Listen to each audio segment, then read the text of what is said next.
मुसाफिर तन्हा मुसाफिर मुसाफिर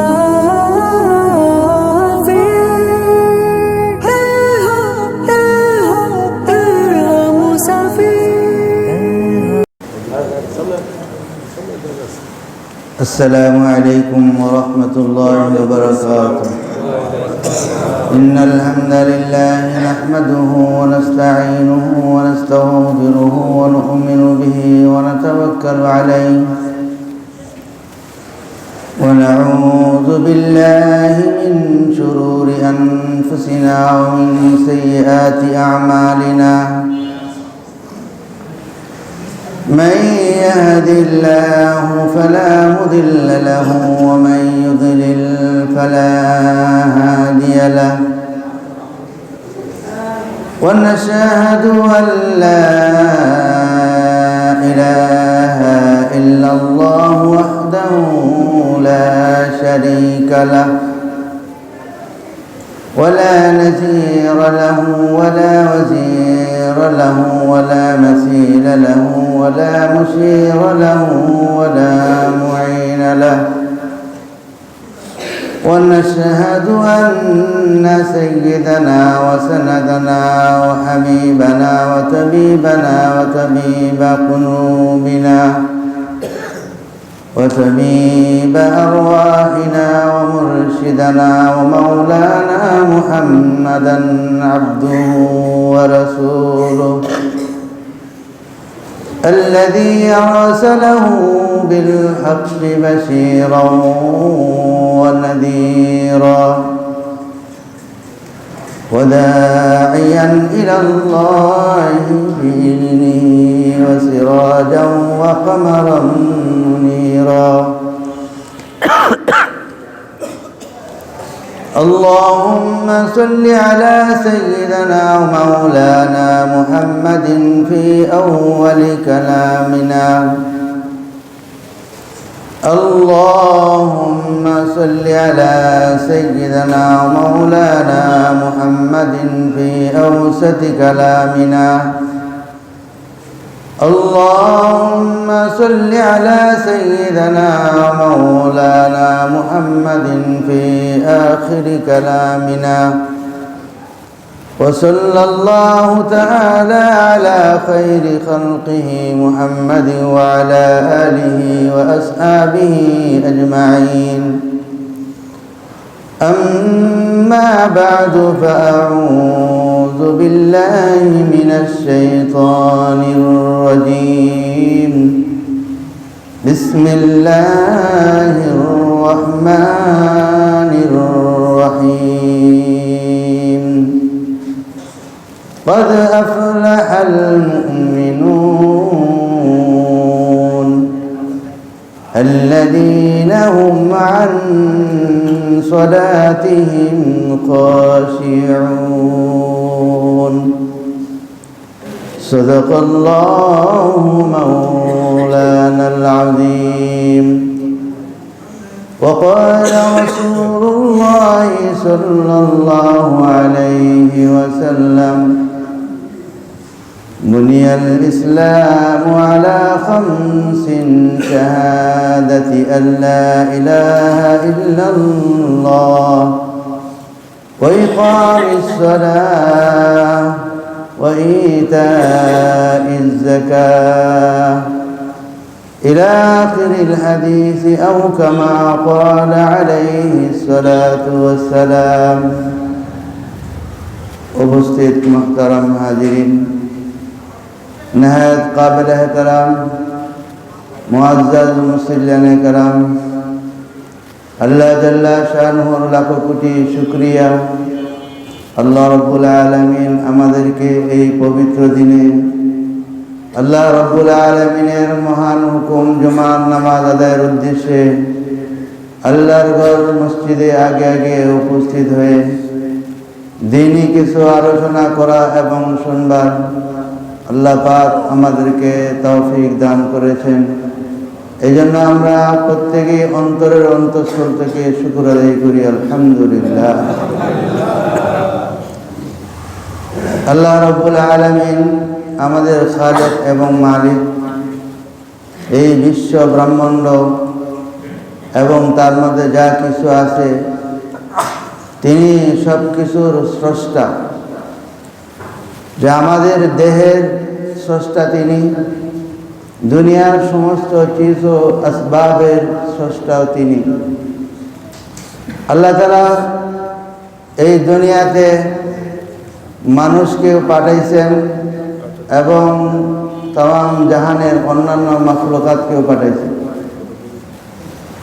যে মানুষ দেখতে একটা ছোট্ট একটা সত্তা, আর এই জগৎকে দেখা যায় অনেক বড়। হযরত বুজুর্গানে দ্বীন বলেন যে আলম অর্থাৎ পুরা পৃথিবী যাকে বোঝায়, এটা দুই প্রকারের, দুই ধরনের। একটা হলো আলমে আকবর, আর একটা হলো আলমে আসগর। একটা হলো ছোট জগৎ, আর একটা হলো বড় জগৎ। একটা জগৎ অনেক বড়, আকবর, আর একটা জগৎ হইল ছোট। তো মানুষকে বলা হয়েছে যে এই দুই জগতের মধ্যে সবচেয়ে বড় জগতের নাম হলো মানুষ। যে আমি এই 5 ফিট, 5.5 ফিট বা 6 ফিট, 6 ফিট 3 ইঞ্চি 4 ইঞ্চি যে একটা মানুষ, বা 2.5 ফিট 3 ফিটেরও একটা মানুষ, যত ছোটই হোক আকারে, এইটুকু মানুষকে বলা হয় সে একটা বড় জগৎ। আর একটা স্টেট, একটা দেশ, অথবা সারা দুনিয়াটাকেই মনে করেন, এটাকে বলা হয় একটা ছোট জগৎ। তো মানুষের অবস্থানটা কত বড়! এই মানুষের স্রষ্টা হইলেন আল্লাহ তাআলা। এই মানুষের রিজিক, এই মানুষের হায়াত, এটার মালিক তিনি। রিজিক দাতাও তিনি, হায়াতও তিনি, এবং সুস্থতা অসুস্থতা এটার মালিকও তিনি। তাহলে যে জিনিসকে সৃষ্টি করে, ওই জিনিসের মায়া, ওই জিনিসের প্রতি মায়া তার বেশি, দরদ তার বেশি। আর যে জিনিসকে সে সৃষ্টি করে নাই, সেই জিনিসের প্রতি তার দরদ তেমন নাই। আমরা দেখি দুনিয়াতে মানুষ যে নিজের বাপ মা, নিজের ভাই আপনজনকে ছেড়ে আরেকজনের জন্য দয়া উতলায় ওঠে, এটা আসলে বাহ্যিকভাবে দেখায় আর কি। আসলে এটা অন্তরের খবর না এটা। কারণ আল্লাহ তাআলা মানুষের ফিতরতকে তৈরি করছেন এবার। মানুষের ফিতরত হলো যে যত বেশি কাছের। আজকে কারো হঠাৎ করে খবর আসলো তার পিতা দুনিয়াতে নাই, এখানে তাকে কেউ আর কিছু বলতে হবে না, বিনা শব্দেই তার চোখ দেয়া পানি জড়ায় পড়তে থাকে। কেন? যে তার জন্মদাতা পিতা, তার মাধ্যমে সে দুনিয়াতে আসছে, এই জন্য তার দরদটা অনেক বেশি। এখন যদি তাকে কেউ বোঝায় যে ভাই হায়াত আল্লাহর কাছে যখন ইচ্ছা আল্লাহ তাআলা নিয়ে যাবেন, তখন কিন্তু তাকে এই সময়ে এই বয়ান দেওয়ার সময় না। এটা এই সময়ে তাকে বয়ান দেওয়া জিনিস না, এটা আমরা পরস্পরে বাহিরে আলোচনা করতে পারি যে আল্লাহ তাআলা যখন যাকে ইচ্ছা তাকে নিয়ে যেতে পারে, আর যাকে ইচ্ছা যে 100 বছর হায়াত দেয়া যেতে। এই জন্য যে আল্লাহ তাআলা আমাদের খালেক, তিনি আমাদের প্রতি যে দয়া রাখেন, যে দরদ, এই দরদ আর কারো প্রতি নাই, আর কারো এরকম দয়া নাই। আল্লাহর যেমন দয়া আমাদের প্রতি, যেমন পিতা মাতার দরদ তার সন্তানের প্রতি, আল্লাহর দরদ এই মখলুকের মধ্যে ইনসানের প্রতি। যে তাম কায়নাতকে, সমস্ত মখলুককে যে খাদেম বানাইছেন আর মানুষকে ইনসানকে মাখদুম বানাইছেন, অর্থাৎ সারা দুনিয়া মানুষের সেবা করবে আর মানুষ তার সেবা পাবে, সেবা লাভ করবে। তাহলে আপনি আমাকে আল্লাহ তাআলা কত উচ্চতায় রাখছেন, কত উঁচু মর্যাদা দান করছেন। এই জন্য যে আল্লাহ রাব্বুল আলামিন যে আমাদেরকে সৃষ্টি করছেন এবং আমাদের সম্পর্কে আল্লাহ পাক কোরআনেও বলছেন, বিভিন্ন সূরার মধ্যে বলছেন, বিশেষ করে ঈমানদার যারা, ঈমানওয়ালা মানুষ যারা, তাদেরকে বিশেষ করে আল্লাহ তাআলা জায়গায় জায়গায় ঘোষণা দেয়া বলছেন মানার জন্য। ইয়া আইয়ুহাল্লাযীনা আমানু, ইয়া আইয়ুহাল্লাযীনা আমানু আমিনু, ইয়া আইয়ুহাল্লাযীনা আমানু, কত জায়গায় বলছেন। হাত থেকে যে কোরআন শরীফের কোনো একটা সূরার নাম রাখছেন, সূরা, দুইটা সূরা, একটা নাম সূরা মুমিন আর একটা সূরার নাম সূরা মুমিনুন। قد أفلح المؤمنون, আর এখানে বলছেন আল্লাহ قد أفلح المؤمنون,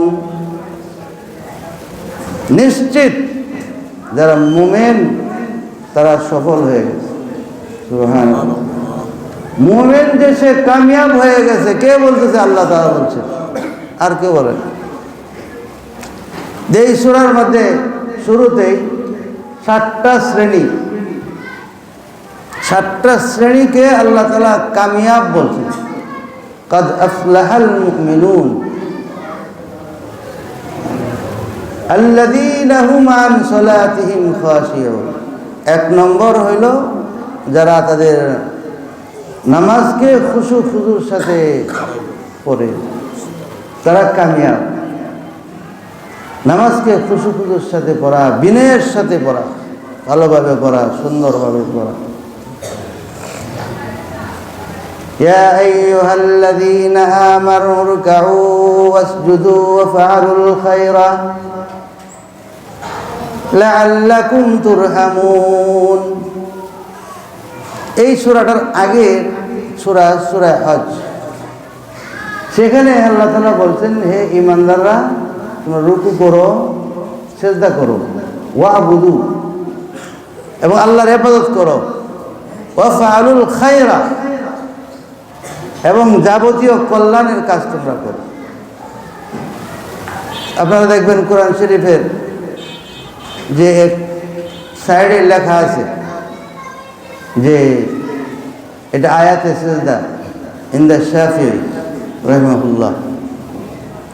ইমাম শাফিঈ রহমতুল্লাহ আলাইহি তার নিকটে এই আয়াতটা আয়াতে সিজদা, অর্থাৎ কোরআন শরীফের মধ্যে কতগুলো আয়াত আছে যেগুলো, যে সমস্ত আয়াতগুলো পাঠ করলে, পড়লে, তেলাওয়াত করলে সিজদা ওয়াজিব হয়ে যায়।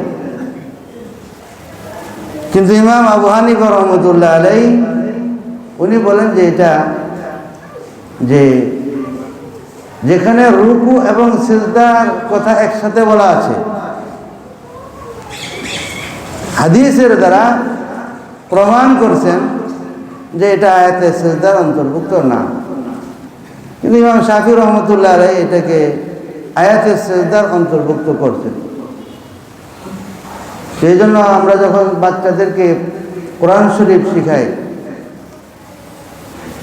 যখন তাদেরকে কোরআন শরীফ পড়ানো হয়, কোনটা আয়াতে সিজদা এটা মার্ক করে দেওয়া হয়, চিহ্নিত করে দেওয়া হয়, বা চিহ্নিত করা আছে তাকে বলে দেওয়া হয় যে এটা তোমরা পড়বা, পড়ার পরে দেখ সিজদার সাথে সাথে, অথবা পরে যে সিজদা এটা ওয়াজিব হয়ে যায় আয়াতে সিজদা। তো হযরত ইমাম আবু হানিফা রহমতুল্লাহ আলাইহি যে এমন এক ব্যক্তি যে সাহাবাদের জমানা পাইছেন, সাহাবাদেরকে দেখছেন, যেহেতু সাহাবাদেরকে দেখছেন, যারা সাহাবাদেরকে দেখে তাদেরকে বলা হয় তাবিঈ। তো ইমাম আবু হানিফা রাহিমাহুল্লাহ তিনি তাবিঈ ছিলেন, কিন্তু ইলম এলমের দিক দিয়ে মহাপণ্ডিত, অগাধ পাণ্ডিত্যের দখল ছিল, এত বড় জ্ঞানী গুণী ছিলেন যে হযরত ইমাম আবু হানিফা রহমতুল্লাহ আলাইহি ভবিষ্যৎ উম্মতের চিন্তা করিয়া যে মানুষের সামনে কি কি অবস্থা আসতে পারে, কি কি হালাত আসতে পারে, কি কি সমস্যা হইতে পারে, এই জন্য তার ছাত্রদের মধ্য থেকে 40 জন বিশিষ্ট ছাত্রকে নিয়ে একটা বোর্ড তৈরি করছে। তাদেরকে সবসময় রাখা হয়তো এই জন্যই যে তোমরা নিজেরাই নিজেদের ভিতর থেকে প্রশ্ন আবিষ্কার করো, গবেষণা করো, ইজতিহাদ করো এবং তোমরাই সেটার উত্তর দাও। এই জন্য ফিকহে হানাফি যে সমস্ত ফিকহের চাইতে বেশি মজবুত। হযরত ইমাম মালিক রহমতুল্লাহ আলাইহি এবং ইমাম আবু হানিফা রহমতুল্লাহ আলাইহি আর বাকি যত ইমাম আছে সমস্ত ইমামরা হলো দুজনের ছাত্র। ইমাম আবু হানিফা রহমতুল্লাহ আলাইহি তার ফিকহ এত মজবুত, এত শক্তিশালী যে এত বড় বড় ছাত্রদেরকে, এত জ্ঞানীদেরকে যে সামনে রাখছেন, যে সামনে কি কি সমস্যা হইতে পারে এটাকে কোরআন থেকে বের করো, হাদিস থেকে বের করো। কোরআন এবং হাদিস স্পষ্ট যদি না থাকে, ইশারা যদি থাকে, সেই ইশারা থেকে কিভাবে বের করা যায় নিকাত, যে একবারে গোপন জিনিস বের করে আনা যায়, এইটার জন্য এই কাজে লাগাই দিয়েছেন। যার কারণে যে ইমাম আবু হানিফা রহমতুল্লাহ আলাইহি বা ফিকহে হানাফি যে সারা দুনিয়ার মধ্যে সবচাইতে বেশি, এই জন্য পরবর্তী উলামায়ে কেরাম তো বলছেন যে কেউ নিজের থেকে যার মতামতে কোনো বিষয়ের উপরে সিদ্ধান্ত না নেওয়া, কোনো একটা আমল নতুন করে না নেওয়া। যদি তুমি হানাফি ইমাম আবু হানিফা রহমতুল্লাহ আলাইহির বংশপরায়ণভাবে তুমি যদি এভাবে আইসা থাকো, তাহলে ইমাম আবু হানিফার অনুসারী তুমি ঠাস করিয়া তুমি চারো মাযহাব হক, কিন্তু তুমি হাম্বলি মাযহাবে চলে গেলা অথবা মালিকি মাযহাবে চলে গেলা, যেটা আজকে উম্মার ভিতরে একটা মহামারী রোগে আক্রান্ত হয়ে গেছে, মারাত্মক একটা রোগে আক্রান্ত হয়েছে। এটা এমন রোগ এটা আক্রান্ত হয়েছে যে এটা নিয়ে মারামারি হয়। অথচ যেমন মনে করেন যে আল্লাহু আকবার বলে আমরা হাত বান্ধি, হ্যাঁ, যে পর্যন্ত যায় বা নাভির নিচে, তো এটা তো হানাফি মাযহাবে। তাহলে হানাফি মাযহাবটা কিভাবে প্রতিষ্ঠিত হইল? যে 40 জন ইমাম আবু হানিফা রহমতুল্লাহ আলাইহির শীর্ষ ছাত্র, যেমন ইমাম আবু ইউসুফ, ইমাম মুহাম্মদ ইবনে হাসান আশ-শাইবানি, ইমাম জুফর, আব্দুল্লাহ ইবনে মুবারক, এদের মতো বড় বড় যে ছাত্র, যারা ইমাম বুখারীরও উস্তাদ। আব্দুল্লাহ ইবনে মুবারক কার উস্তাদ? ইমাম বুখারীরও উস্তাদ। এখন অনেক সময় দেখা যায় আমার কাছে বলে, হুজুর বুখারী শরীফের মধ্যে এরকম আছে, যেভাবে হাত বান্ধার কথা আছে, আপনি কোন যে হাত এইভাবে বান্ধন লাগবে। ইমাম বুখারীকে বুঝা এত সহজ, আপনি বাংলা অনুবাদ করে ইমাম বুখারী করে বুঝে হারাইবেন। কিতাবু বাদউল ওয়াহি আন রাসূলিল্লাহ সাল্লাল্লাহু আলাইহি ওয়াসাল্লাম, এই একটা বাক্য আছে না, এই শুধু এবারটা, এটা ইমাম বুখারী কি বুঝাই পারবে? যে সবাই যখন বই লেখে প্রথম কি করে? বিসমিল্লাহির রহমানির রহিম, পরে সমস্ত প্রশংসা আল্লাহর জন্য, আলহামদুলিল্লাহ রাব্বিল আলামিন, একটা ভূমিকা দেয়। তারপরে যায় এই ভূমিকা থেকে এটা কি বিষয়ের উপরে লেখা হবে ওই দিকে ইশারা করে, এরপরে যে সে লেখে। তো ইমাম বুখারী বাবু কাইফা কানা বাদউল ওয়াহি আন রাসূলিল্লাহ সাল্লাল্লাহু আলাইহি ওয়াসাল্লাম, এই একটা লাইন যদি ছাত্রদেরকে পড়া হয়, ইমাম বুখারীর একটা লাইন 1 মাস 1.5 মাস একটা না 1.5 মাস যদি পড়া হয় তাহলে আপনি কি বুঝবেন? এটা শুধু এটা যে তর্জমাটা বাংলায় দেওয়া আছে এটার দ্বারা আপনি কি বুঝবেন বলেন? তা আব্দুল্লাহ ইবনুল মুবারক যে হলো ইমাম বুখারীর উস্তাদ, আর সে হলো আবু হানিফার ছাত্র। এখন তাদের বোর্ডের থেকে যদি যে সিদ্ধান্ত আসে যে হাতটা এইভাবে বাঁধো, অন্যভাবে না, তা আপনি কি ছাত্র কি উস্তাদের বাইরে যাবে? না, ছাত্র উস্তাদের অনুসারী হবে। তা আমাদের ওই যোগ্যতা নাই, আমাদের অতটুকু যোগ্যতা নাই এই যুগে।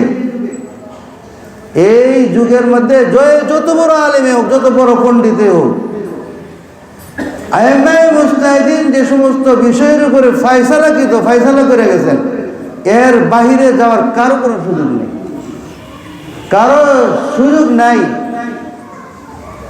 আফলাহাল মুমিনুন। যাই হোক, এটা একটা প্রাসঙ্গিক একটা কথা আমি আপনাদের কাছে বললাম। তো এখানে আমি যেটা বলতে চাইতেছি যে আল্লাহ তাআলা বলছেন কাদ আফলাহাল মুমিনুন, যে মুমিনরা সফল হয়ে গেছে, কামিয়াব হয়ে গেছে। কামিয়াব হয়ে যাবা যে আমাদের ইসলাম এবং মুসলমান ইসলামকে নিয়ে সারা দুনিয়া রিসার্চ করে, সারা দুনিয়া রিসার্চ করে ইসলামকে নিয়ে।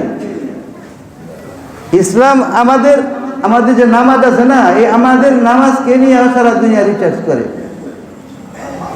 এখন হয়তো নামাজ মেনে নিতে হবে না, এর বিকল্প কিছু একটা করতে হবে। তো এখন দুনিয়া চিন্তা করে কি নিয়া, যে আমি কতদিন বাঁচবো, আমি কিভাবে সুস্থ থাকবো, এই সুস্থতা আমার বাঁচা, এইটাই এবং সুখে থাকা, এইটাই মানুষ দুনিয়ার মধ্যে সবচেয়ে বড় সফলতা মনে করে। এবং আমরাও মনে করি অবশ্যই সুস্থ থাকা একটা সফলতা, সুখে জীবনযাপন করাটা একটা সফলতা। কিন্তু এটা তো চিরদিনের সফলতা না, এটা ক্ষণস্থায়ী জীবনের। এই জন্য তারা কি করছে, এর প্রতিপক্ষ একটা জিনিস বের করছে। দেখবেন যোগ ব্যায়াম করে, মানুষের যোগ ব্যায়াম শিখা দেয়, কোয়ান্টাম মেথড, বিভিন্ন ব্যায়ামের মাধ্যমে মানুষকে সুস্থ রাখা। হ্যাঁ, দেখবেন শ্বাস টানাইতেছে, শ্বাস উপরে দিয়ে নিতেছে, নিচে দিয়ে নিতেছে,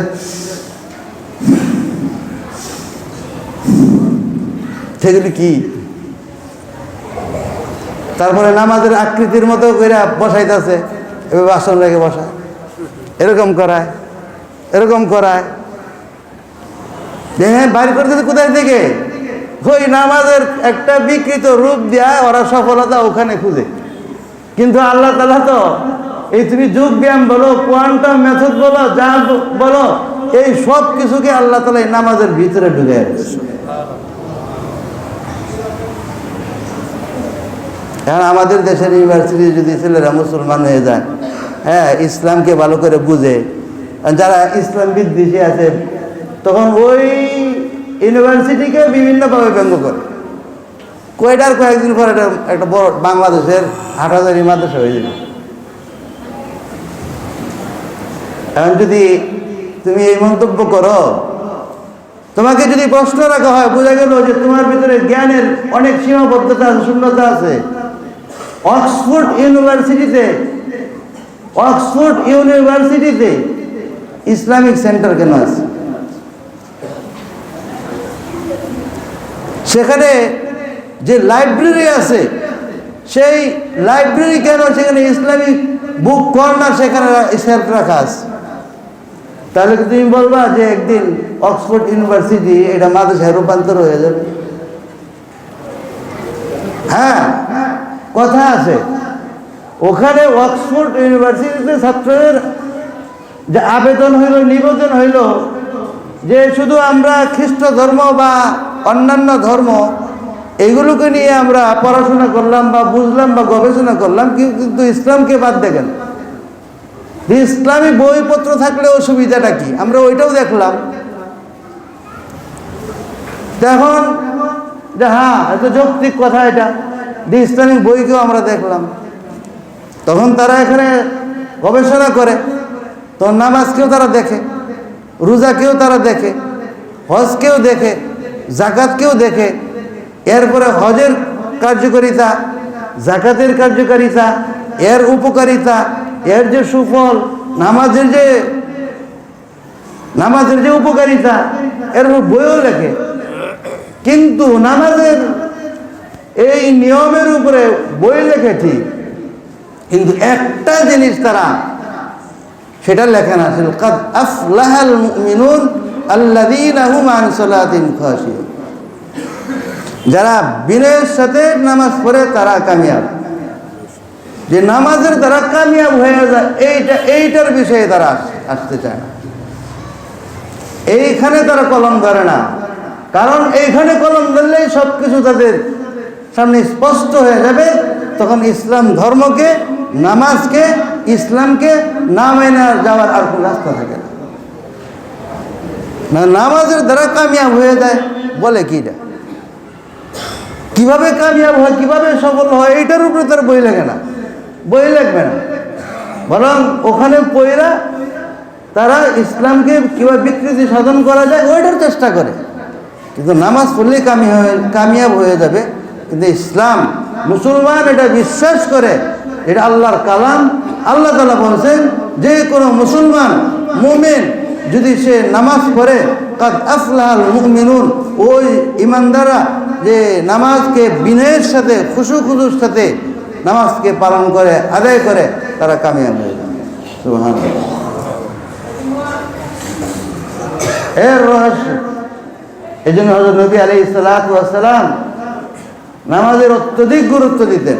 দুইজন সাহাবী কোথাও যাবে সফরে, হুজুর সাল্লাল্লাহু আলাইহি ওয়াসাল্লাম দুজনকে বললো, নামাজের ওয়াক্ত যখন হবে, দুইজন থাকো, তিনজন থাকো, একজন দাঁড়ায় আজান দিয়ে দিবা, এরপরে আজান দিয়া যে একজন ইমাম হইয়া, দুইজন মুক্তা দিয়া তোমরা জামাতের সাথে নামাজ পড়ে। হুজুর পাক সাল্লাল্লাহু আলাইহি ওয়াসাল্লাম সফরের হালতে, সফরের অবস্থাতেও দিক নির্দেশনা দিচ্ছেন যে কাদ আফলাহাল মুমিনুন আল্লাযীনা হুম আন সালাতিহিম খাশিউন। যারা নিজেদের নামাজকে খুশুর সাথে পড়ে তারা কামিয়াব, তারা কামিয়াব। পৃথিবীর মধ্যে কত বড় বড় কবি, কত বড় বড় সাহিত্যিক, কত প্রবন্ধ, কত কিছু রচনা করছে, কত কবিতা রচনা করছে। আমাদের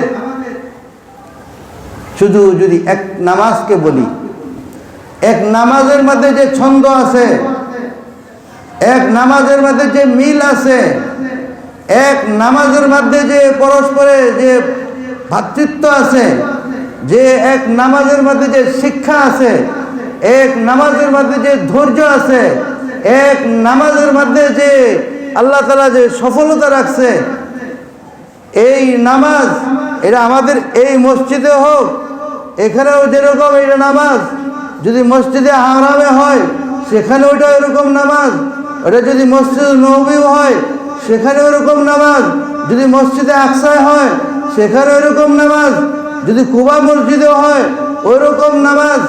আমাদের এই মসজিদে যেমন কাতার, ওই মসজিদে হারাম ওইরকম কাতার, মসজিদে নববীতে এরকম কাতার, আল আকসা মসজিদে এরকম কাতার, দুনিয়ার অন্যান্য মসজিদে এরকম কাতার। যেরকম এই মসজিদের ইমাম যেভাবে কেরাত পড়ে, মুক্তাদিরা শ্রবণ করে শ্রোতা হয়ে শুনতে থাকে, ওই মক্কা মদিনাও সেরকম যে ইমাম সে কেরাত পড়তে থাকে আর মুক্তাদিরা তার কেরাত শুনতে থাকে। দুনিয়ার সমস্ত মসজিদের মধ্যে ওইভাবে সারিবদ্ধ হয়ে থাকে। এই মসজিদে যেরকম রুকু করে ওখানে একই রুকু করে, এখানে যেভাবে সেজদা করে ওখানেও ওইভাবে সেজদা করে, ওখানে যেভাবে আত্তাহিয়া পড়ে ওখানে এইভাবে আত্তাহিয়াত করে।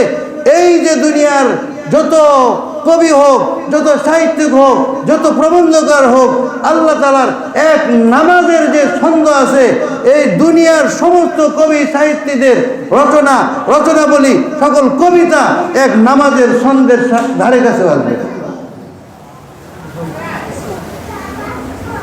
কি নিয়ম একটা দিলে যে এক বাক্যে একসাথে এক সময়ে কি সুন্দর পরিপাটি, আমির গরিব ফকির রাজা বাদশাহ আলেম গায়ে আলেম যা আছে সব এক কাতারে আছে।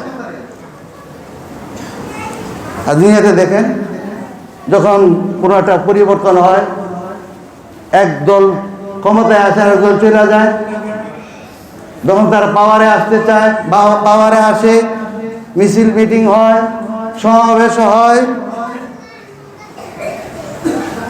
যেমন আমাদের মসজিদের শুক্রবারে, সারা দুনিয়ার মসজিদের শুক্রবারে যেমন সমাবেশ নামাজের জন্য, কোনো আওয়াজ নাই, কোনো হই হুল্লোড় নাই, কোনো মারামারি নাই, কোনো কাটাকাটি নাই, কোনো আওয়াজ নাই, কোনো শব্দ নাই, কোনো তর্ক নাই।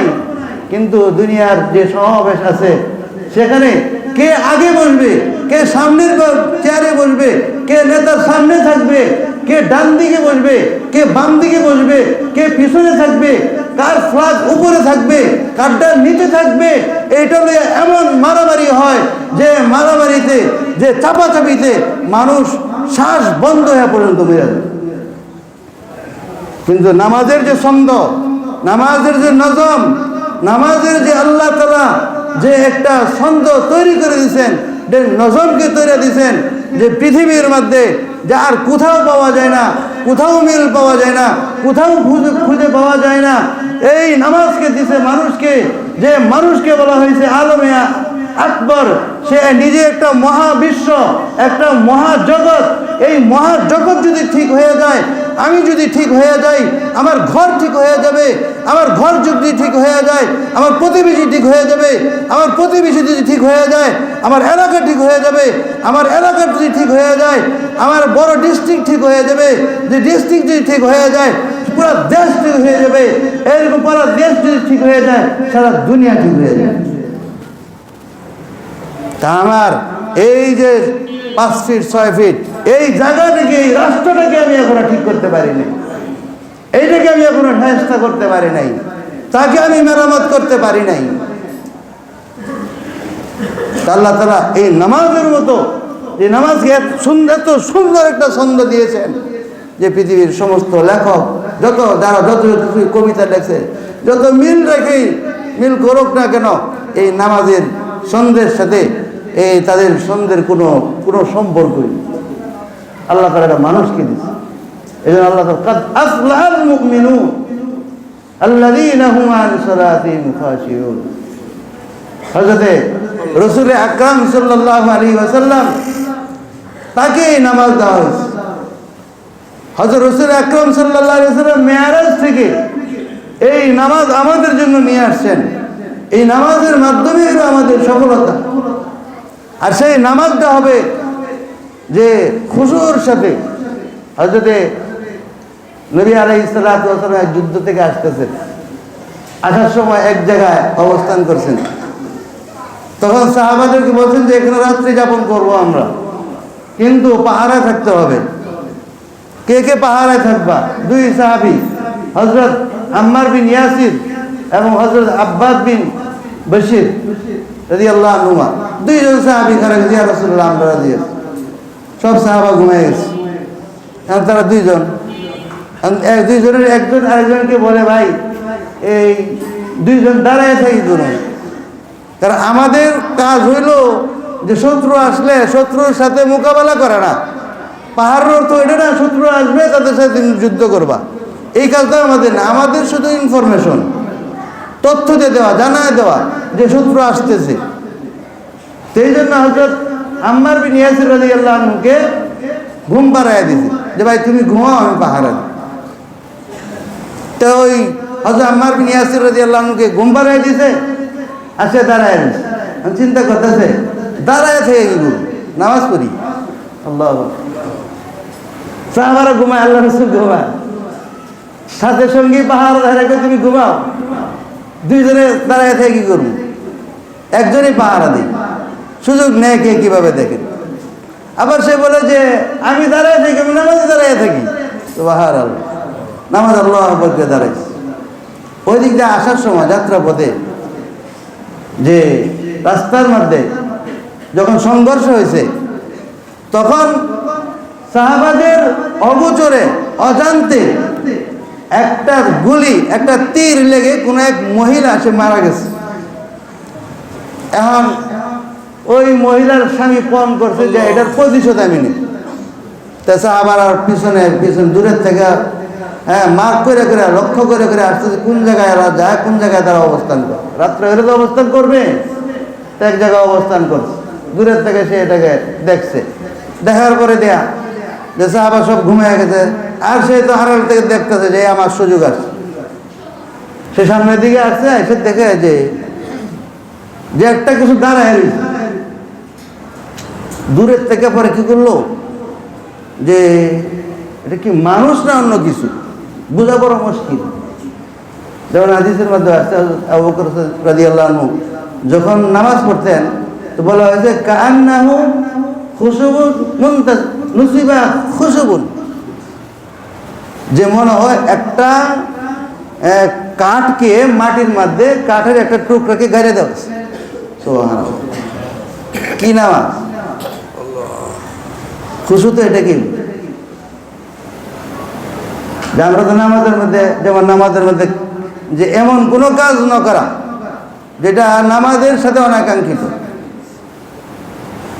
যে মসজিদটা কেমন হইলো, কত কিরকম সুন্দর, কীভাবে বানাইছে, মানে নামাজের মধ্যে সব পুরো মসজিদের হিসাব হয়ে গেছে, সরকার চলতেছে।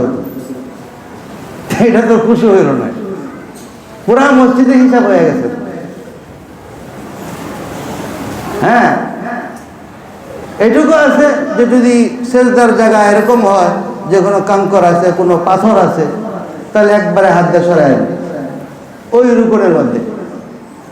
পরবর্তী রুকুনের মধ্যে সে আবার যদি না সরিয়ে থাকে, পরবর্তী রুকুনে সে আবার সরাইতে পারে, তাও একবার।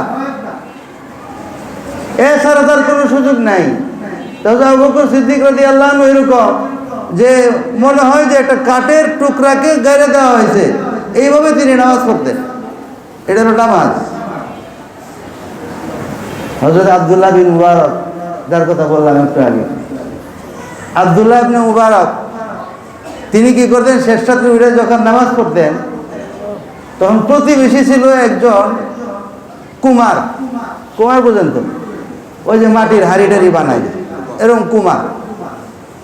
এই বেটা কয় যে আমি গরিব মানুষ, আব্দুল্লাহ ইবনে মুবারকের মধ্যে যদি আমাকে বিত্তশালী বানাইতো তা আমি এইভাবে আল্লাহর সামনে আমি দাঁড়াই থাকতাম। প্রত্যেক দিন সে রাত্রে যখন ইস্তেঞ্জার জন্য উঠতো, দেখতো যে আব্দুল্লাহ বিন উমর, হযরত আব্দুল্লাহ বিন মুবারক রাহিমাহুল্লাহ তার বাড়ির ছাদের উপরে দাঁড়ায়া নামাজ পড়তেছে, এমন ভাবে যে মনে হয় একটা কাঠের টুকরা ওখানে দাঁড়ায়, কোনো লড়াচড়া। এই জন্য সে বলতো প্রত্যেক দিনই দৈনিক এই কাজ। আব্দুল্লাহ ইবনে মুবারক যখন দুনিয়া থেকে বিদায় হয়ে গেলেন, ওই কুমারও বিদায় হয়ে গেছে। একদিন এক বুজুর্গ স্বপ্ন দেখে যে আব্দুল্লাহ ইবনে মুবারক তাকে, তখন তাকে জিজ্ঞাসা করতেছে আপনি কেমন আছেন? আব্দুল্লাহ ইবনে মুবারক বলছেন আলহামদুলিল্লাহ, আল্লাহ তাআলা আমাকে ভালো অবস্থায় রাখছে। তবে আমার চাইতে আমার এক প্রতিবেশী আছিল, তাকে আল্লাহ আমার চেয়ে বড় মর্যাদা দিচ্ছে, আমার চেয়ে বড় মর্যাদা দিচ্ছে। লোকটা ঘুম ভাঙলো, ঘুম ভাঙার পরে বাড়িতে এসে খবর লয় যে ওই কুমারের বাড়িতে যে তোমার স্বামী কই, স্ত্রীকে বললো, তুমি তো মারা গেছে। কোন কি করতো? বেরিয়ে হাসে। কুমারের কেউ জিজ্ঞাসা করে, এরকম মানুষ, এরকম লেবাসরা মানুষ, কি করতো?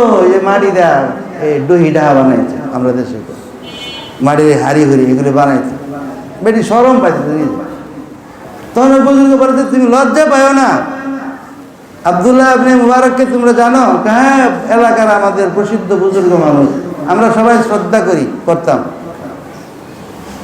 কয় যে তোমার স্বামীকে দেখছি ভালো অবস্থায়, দেখছি কি অবস্থা জানো? যে আব্দুল্লাহ ইবনে মুবারক আল্লাহ তাআলা তাকেও মর্যাদা দিয়েছেন, আর তোমার যে স্বামী আছে তারে তোমার আব্দুল্লাহ ইবনে মুবারকের চেয়ে বড় মর্যাদা দিয়েছে। তখন জিজ্ঞাসা করে তার আমল সম্পর্কে তোমার কি জানা আছে? তার আমল কি আবার? হ্যাঁ, তো ওই কাজ করতো, এইগুলো এমনি পাঁচ ওয়াক্ত নামাজ পড়তো, আর কিছু কার কিছু না। তোমার কিছু কোনো গোপন কিছু জানা আছে? কয় দেখতাম যে শেষটাতে যখন উঠতো, কারণ সে তো যাবে তার কাজে, এই জন্য ফজরের নামাজ পড়বে, পড়ে তার কাজে চলে যাবো, এটা তার পেশা। সকাল সকাল, কারণ রাত্রে মাটি তৈরি করে রাখছে, এই খামির এখন একটু শক্ত হয়েছে, এটাকে ঝাঁক বলে ঝাঁক দিছে, এখন এটার সাথে সাথে এটাকে বানাইতে হবে। বানাইলে পরে আবার যখন সূর্য উপরের দিকে উঠবে তখন শুকাবে। এই জন্য সে তো ওই কাজের মধ্যে তারা থাকে। এই জন্য সে আফসোস করতো, আল্লাহ এই আব্দুল্লাহ ইবনে মুবারকের মধ্যে আমারে এরকম সামর্থ্য দিতা, তাহলে আমি এভাবে কাঠের মতো দাঁড়ায়া তোমার দরবারে আমি দাঁড়ায়া থাকতাম। সুবহানাল্লাহ। তো এই বুজুর্গে বলে কারণ এইটাই, কারণ আর কিছু না, কারণ এইটাই। আমি কি বলতেছিলাম, ওই যে দুই সাহাবী যে পাহারায়, যে হযরত আম্মার বিন ইয়াসিরের ঘুম পাড়িয়ে দিছে, আর আব্বান বিন বশির সে দাঁড়ায় আছে আর নামাজ পড়তেছে। ওই শত্রু লক্ষ্য করছে যে এটাকে মানুষ না অন্য কিছু, এই জন্য দূরের থেকে তীর মারছে, তীর লাগছে শরীরে, কিন্তু লড়ে সরে না। নিশ্চিত হয়ে গেছে এটা মানুষ না আর কিছু। এরপর কাছে আসছে, কাছে এসে দেখা যে মানুষ দেখা যায় লড়াচড়া করে। তখন আরেকজন আবার বের হয়েছে, অর্থাৎ উনি নামাজকে ছাড়ছেন, নামাজ ছাইরা হযরত আম্মার বিন ইয়াসির রাদিয়াল্লাহু আনহুকে উঠাইছেন যে উঠো, শত্রু আসছে। তো হযরত আম্মার বিন ইয়াসির থেকে পুরো শরীর রক্তাক্ত। আরে পুরো শরীর রক্তাক্ত, এই অবস্থা কেন আপনার? বললো যে আমি নামাজে ছিলাম, পিছন থেকে শত্রু আমার উপরে আঘাত করছে, আক্রমণ। তা আপনি সতর্ক হইবেন না? আরে আমি যখন নামাজে দাঁড়াইছি, ওই নামাজে দাঁড়ায় যখন কোরআন তেলাওয়াত করতেছি, ওই তেলাওয়াতের মধ্যে আমার সাথে আর আল্লাহর সাথে এমন একটা কানেকশন হয়ে গেছে, কোন দিক দিয়ে কি হইতেছে না হইতেছে আমি কিছুই টের পাইলাম না। মনে হইলো যে কোনো একটা পিঁপড়া হয়তো কামড় দিছে, এইটাকে আমি এটা তোয়াক্কা করলাম না। পরে দেখলাম যে রক্ত বের হইতেছে, পরে রক্ত যখন বের হইতেছে বুঝলাম শত্রু আসছে। আর আমাকে যেহেতু আল্লাহর রাসূল বিরাট বড় একটা জিম্মাদারি দিয়েছে, নাহলে যে তেলাওয়াত, যে সম্পর্ক আল্লাহর সাথে হয়ে গেছিল, আমি মাঝখানে এই সূরাকে বাদ দেয়া আমি নামাজকে ছাড়তাম না। আমি নামাজ তো ছাড়ছি এই জন্যই, ওই দায়িত্ববোধের জন্য যে আল্লাহর রাসূল আমাকে দায়িত্ব দিয়েছেন। এখন যদি সাহাবারা ক্ষতিগ্রস্ত হয়, দায়ী আমি থাকবো। এই জন্য নামাজ ছাইরা তোমাকে ডাক দিলাম যে সবাই জায়গায় দাও, পিছনে শত্রু আসতেছে। এটা খুশু, এটাকে বলে খুশু। আল্লাহ তাআলা আমাদেরকে আমল করে তৌফিক দান করুন।